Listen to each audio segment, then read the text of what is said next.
Champion ట్రోఫీలో భాగంగా భారత్తో జరుగుతున్న మ్యాచ్లో 167 పరుగులకే 5 వికెట్లు కోల్పోయింది. షకీల్, రిజ్వాన్ జట్టును ఆదుకునే ప్రయత్నం చేశారు. అయితే బౌలర్లు విజృంభించడంతో వెంటనే వికెట్లు కోల్పోయాయి. షకీల్ అర్ధ సెంచరీ పూర్తి చేయగా పాండ్యా బౌలింగ్లో అవుట్ అయ్యాడు. రిజ్వాన్ కూడా 46 పరుగులతో రాణించాడు. దుబాయ్ వేదికగా జరుగుతున్న మ్యాచ్ కి సినీ సెలబ్రిటీలు హాజరయ్యారు. దాయాది పాకిస్తాన్ తో మ్యాచ్ ని స్వయంగా తిలకిస్తున్నారు నటుడు చిరంజీవి, ఇతర సినీ ప్రముఖులు. ఈ సందర్భంగా చిరంజీవి ఫోటోలు ట్వీట్ చేశారు. ఇక మ్యాచ్ కి సంబంధించి మరిన్ని డీటెయిల్స్ అనిల్ లైవ్ లో అందిస్తారు. అనిల్, భారత్ పాకిస్తాన్ మ్యాచ్ అప్డేట్స్ ఏంటి? ఐసీసీ ఛాంపియన్స్ ట్రోఫీలో భాగంగా ఈరోజు పాకిస్తాన్ వర్సెస్ భారత్ అయితే మ్యాచ్ జరుగుతుంది. సో ఈరోజు ఆదివారం, అందులోనూ ఈ పాకిస్తాన్ భారత్ మ్యాచ్ అంటే ఇక క్రికెట్ అభిమానులకు ఇంతకంటే మంచి రోజు లేదనే చెప్పవచ్చు. సో ఏదైతే 2:30 గంటలకు మొదలైనటువంటి ఈ మ్యాచ్లో పాకిస్తాన్ మొదటగా టాస్ గెలిచి బ్యాటింగ్ ఎంచుకుంది. సో అందులో నిలకడగా ఇప్పటివరకు చూస్తాం మనం, చాలా వరకు నిలకడగా ఆడుతూ ఇప్పటివరకు కూడా పాకిస్తాన్ ప్లేయర్స్ ఉన్నారు. సో కాసేపటి క్రితమే 165 పరుగుల వద్ద 5 వికెట్లు కోల్పోయినటువంటి పరిస్థితి. సో అంటే చాలా వరకు కూడా డాట్ బాల్సే ఈ మ్యాచ్లో ఆడారు. అంటే గతంలో 2017లో ఇదే భారత్ పాకిస్తాన్ మ్యాచ్లో జరిగినటువంటి ఇలా ప్రదర్శన కనబరచలేదు. అప్పుడు ఎక్కువగా 6లు 4 బౌండరీస్ చేసేవారు. కానీ ఈరోజు మాత్రం చాలా వరకు కూడా ఇటు సింగిల్సే చేసినటువంటి పరిస్థితి. ఇక భారత్ బౌలర్లు కూడా చాలా చక్కగా బాల్ను స్విన్ చేస్తూ ఎక్కడికక్కడ పాకిస్తాన్ బ్యాటర్స్లను అయితే కట్టడి చేశారు. సో చాలా వరకు కూడా ప్రతి ఓవర్లోనూ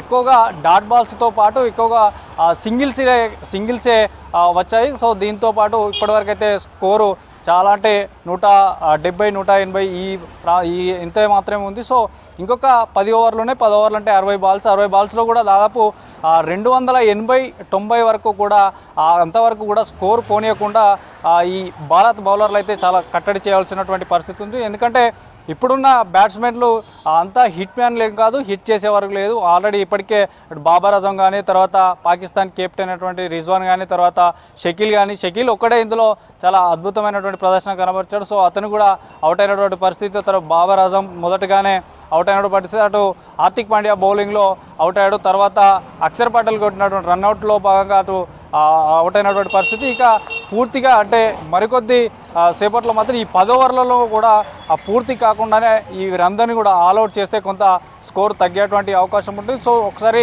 పూర్తిగా చూస్తే మనకు పాకిస్తాన్ షకీల్ ఒక్కడే ఇందులో హాఫ్ సెంచరీ చేశాడు. 62 పరుగుల వద్ద అవుట్ అయినటువంటి పరిస్థితి. ఇక తర్వాత వచ్చినటువంటి బ్యాట్స్మెన్ ఒక్కొక్కరుగా వికెట్ కోల్పోతున్నారు. అటు జడేజా బౌలింగ్ కూడా ఇప్పుడు క్లీన్ బౌల్డ్ అవడంతో మరొక వికెట్ కోల్పోయింది. సో ఇట్లా పూర్తిగా కోల్పోయేటువంటి అవకాశం ఉంది. ఇక ఈ మ్యాచ్ కనుక ఓడిపోతే ఇంటి దారి పట్టాల్సిందే పాకిస్తాన్. అంటే గత 30 ఏళ్ళుగా ఐసీసీ ఛాంపియన్స్ ట్రోఫీ అనేది పాకిస్తాన్లో జరగలేదు. ఈసారి ఆ పాకిస్తాన్ దేశం ఆతిథ్యం ఇస్తుంది. సో అక్కడ ఈ ఏదైతే 30 ఏళ్ళ తర్వాత జరుగుతున్నటువంటి ఈ ఐసీసీ ఛాంపియన్స్ ట్రోఫీకి సంబంధించి పట్టుమని వారం కూడా వారు అక్కడ ఉన్నటువంటి అభిమానులు, ఈ పాకిస్తాన్కి సంబంధించినటువంటి అభిమానులు ఎంజాయ్ చేయలేకపోరని చెప్పవచ్చు. సో ఈ ఇండియా గెలిస్తే మాత్రం ఖచ్చితంగా ఇటు సెమీస్లో చేరేటువంటి అవకాశం ఉంటుంది. ఇక మొదటగా కూడా కివీస్ పైన చిత్తుగా ఓడినటువంటి పాకిస్తాన్కు చాలా ప్రెషర్ ఉంది. సో మొదటి నుంచి కూడా భారత బౌలర్లు కూడా చాలా వరకు పరుగులు రాకుండా కట్టడి చేశారు. సో చాలా వరకు కూడా ఈ బ్యాట్స్మెన్లను కూడా కట్టడి చేసినటువంటి పరిస్థితి. ఇంకా 5 వికెట్లు ఉన్నాయి. 5 వికెట్లకు గాను చాలా తక్కువగా అంటే ఈ స్పిన్నర్లే ఈ 5 వికెట్లను గాను తీసేటువంటి అవకాశం ఉంటుంది. సో మనకు లేటెస్ట్గా అప్డేట్స్ అందుతున్న ప్రకారం కనుక చూస్తే 183 వరకు కూడా స్కోర్ వెళ్ళింది. దాదాపు 40 ఓవర్లు కంప్లీట్ అయ్యాయి. ఇంకొక 10 ఓవర్లు మాత్రమే ఉన్నాయి. ఈ 10 ఓవర్లలో కూడా పూర్తిగా స్పిన్నర్లు కానీ తర్వాత హార్దిక్ పాండ్యాకి ఇంకా ఛాయిస్ ఉంది. అక్షర్ పటేల్ కూడా చాలా చక్కగా బౌలింగ్ స్విన్ చేస్తున్నాడు. సో హర్షిత్ రాణాకి ఈరోజైతే ఇప్పటివరకు ఇలాంటి వికెట్ కూడా పడలేదు.